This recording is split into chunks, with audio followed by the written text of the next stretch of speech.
welcome back to Mella Reads. This is Mella, and I just wanted to do a little bit of a first wrap up video of what I've been reading recently, and also getting myself out of a reading slump.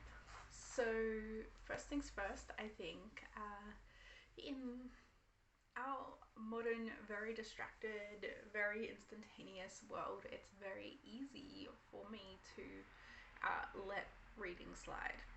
And as I mentioned in my newbie book tag about 18 months ago, I rediscovered the joy of reading by reading Radish, an app on my phone, and it was like serialized romance, mostly, that I was reading, a bit of paranormal stuff, a little bit of like royal romance, and I would just open up my phone and read wherever I was, and it sort of was like quite like achievable little chapters or episodes, and I just was enjoying it so much that I started going to the library and picking up romance books and reading them as well, and that sort of reignited everything and led me to where I am now. But that being said, it hasn't just been like this blossoming return to reading. Unfortunately, as much as I value it, I am often a slave to my less good instincts. And as I mentioned in my TBR video, I started working on A Tale of Genji earlier this year, and I was really enjoying it, but I found it hard to, take out and about with me. It's definitely not like reading on my phone, and some of the chapters or stories are really quite long. And first I had a copy from the library, and then I decided to get my own copy because it's going to take me like months to read this. And at the same time, I was dealing with some physical health stuff that meant that I was just trying to get through life. And that's now been resolved, which is amazing.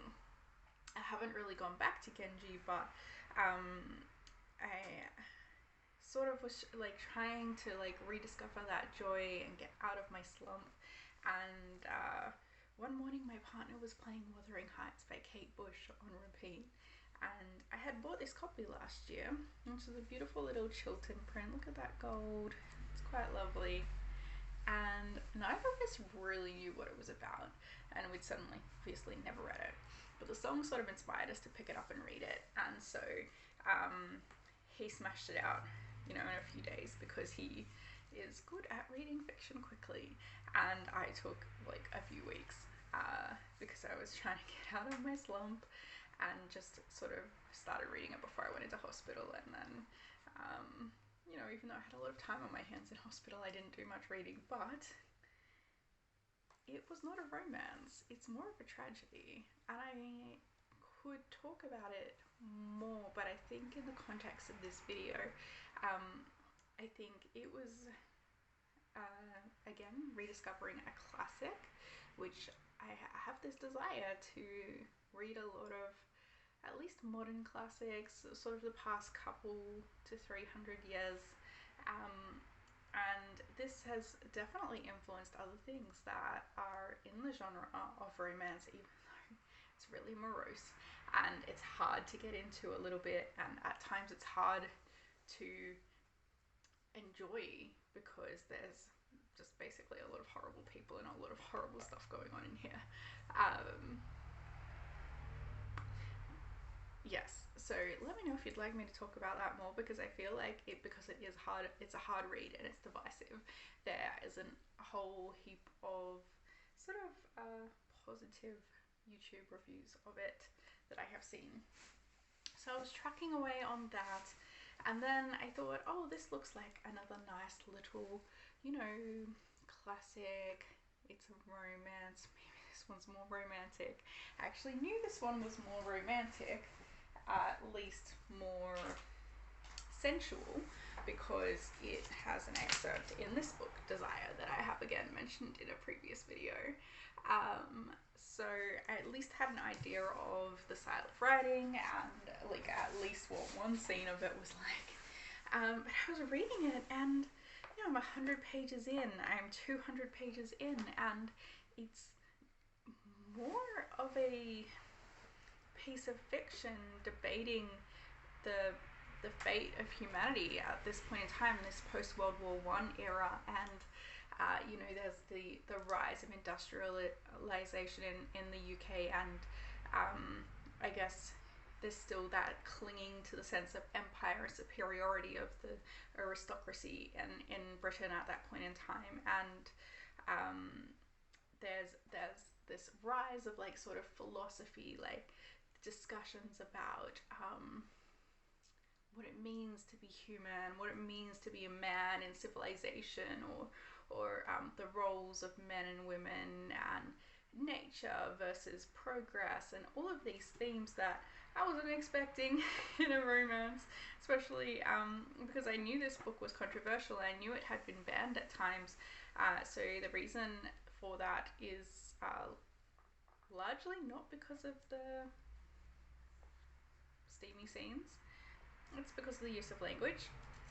2 little 4-letter words that are used quite naturally in this, but I don't think in published works in the 1920s it was natural to include these words. But I have a lot of respect to D.H. Lawrence for doing that in this, and I haven't read any of his other works. I don't know if he does that in his other books, but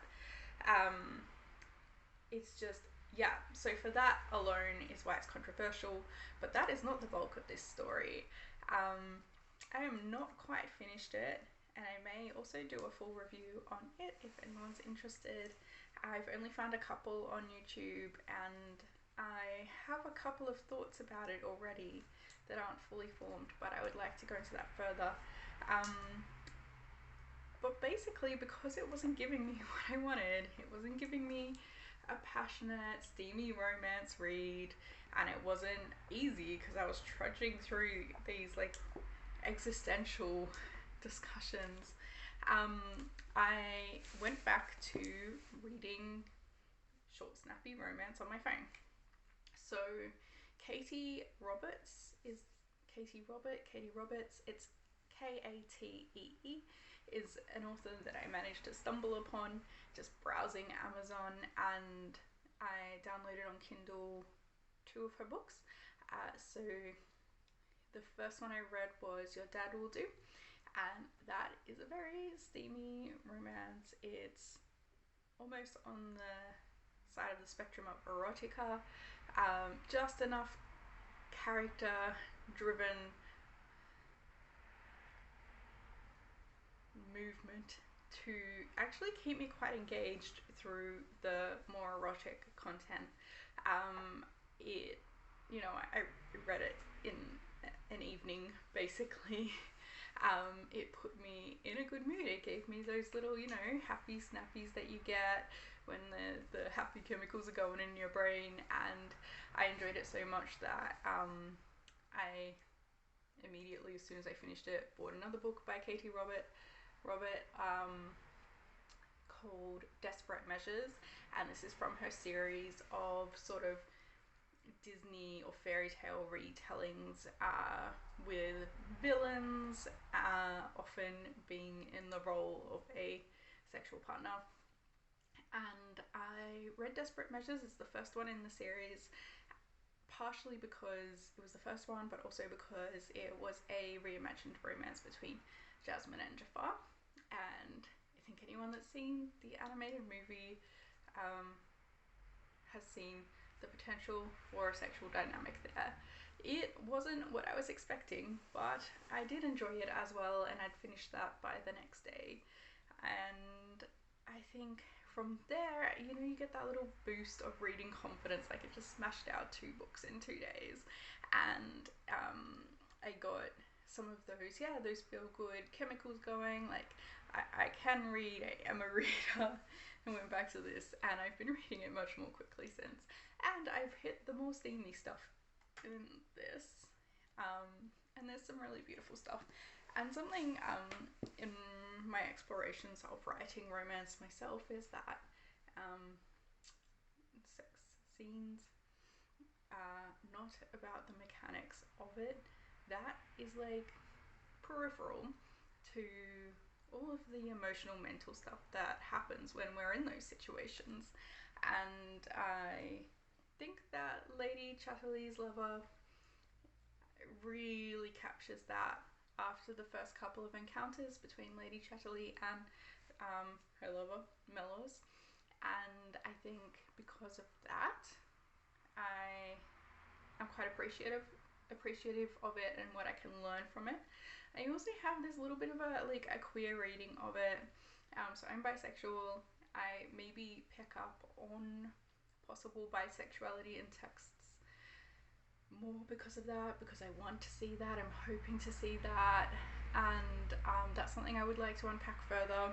But as I said, I'm happy to do reviews for any of these books if anyone's interested in a little bit more of a discussion. I just sort of wanted to talk about where my reading journey's been at most recently while I've been establishing this channel, and I've gotten the love and the joy back, and as I said, I've gotten my health stuff under control, so I am looking forwards to all of my TBR and things that are sitting around me right now. I'm in a fort of books and I'm quite happy about it, and